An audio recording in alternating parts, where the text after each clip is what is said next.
The title of this mini podcast is Broaden Your Horizons and Connect. Funny how the smallest things can shift your perspective. For example, have you ever tried something totally new and been surprised by how much you liked it? A few years back, I had my very first fresh fig.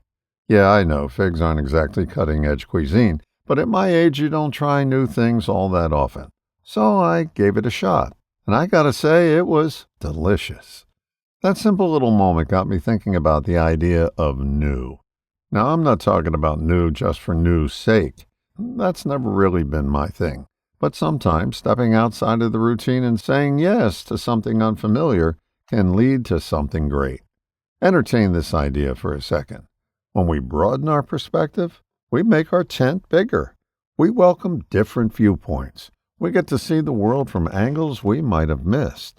And yeah, sometimes we used to wave those perspectives away with a polite or not so polite shoo.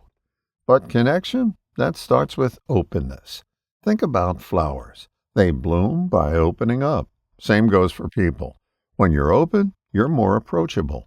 You're more relatable. You connect easier. Now, staying closed off, that's the easy route. Just keep saying no. But opening up, that takes a little more effort.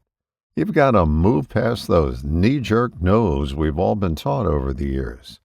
The word yes is like a key. It opens doors. And once you walk through, you find yourself on a path that leads to real connection, just by walking a mile in someone else's shoes.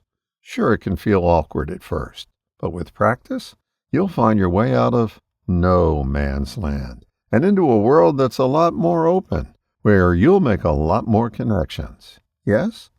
All the best, John.